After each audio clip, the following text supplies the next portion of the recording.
বন্ধুরা, গত ক্লাসের প্রিপোজিশন সার্কেলে তোমাদেরকে যেই প্রিপোজিশনটা নিয়ে আলোচনা করেছিলাম, আজকে এই প্রিপোজিশন সার্কেলের উপরে আমরা কিছু এক্সাম্পল দেখব। সো সার্কেলটা হচ্ছে তোমরা দেখতে পাচ্ছ, অথবা তোমরা আমার ক্লাস থেকে স্ক্রিনশট নিয়ে নিতে পারো।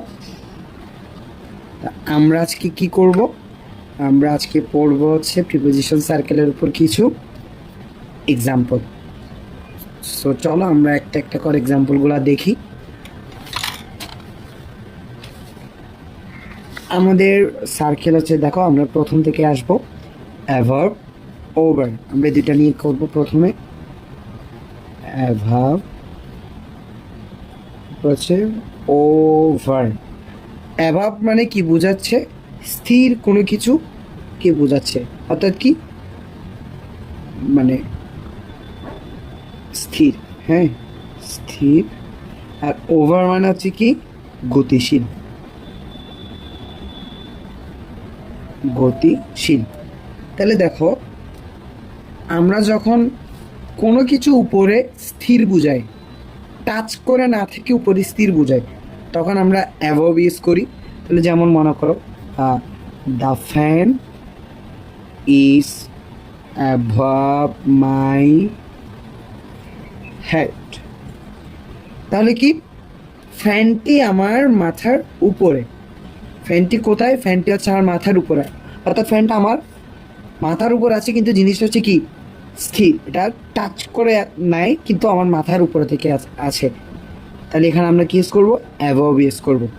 আমরা যদি বলি the light is অ্যাভাব my head, লাইটটা আমার মাথার উপরে, তাহলে তখন আমরা কি অ্যাভাব ইউজ করবো। এরপর হচ্ছে ওভার। ওভার হচ্ছে কি, আমরা ওভারটা একটু দেখবো।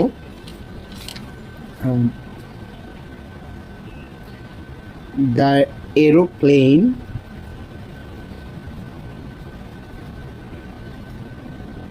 fly over the sky। তাহলে আকাশে এরোপ্লেনটা কি উঠছে।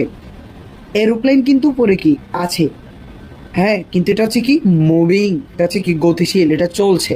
হ্যাঁ, এটা যেহেতু গতিশীল, এটা যাচ্ছে, সামনের দিকে যাচ্ছে, সেই জন্য হচ্ছে আমরা কি ইউজ করবো এখানে? ওভার। ওভার যখন গতিশীল থাকবে তখন ওভার ইউজ করবো, এবং স্থির বস্তুর ক্ষেত্রে আমরা কি অ্যাবভ ইউজ করবো। সরি, এটা হচ্ছে বি হবে, স্পেলিং একটু মিস্টেক।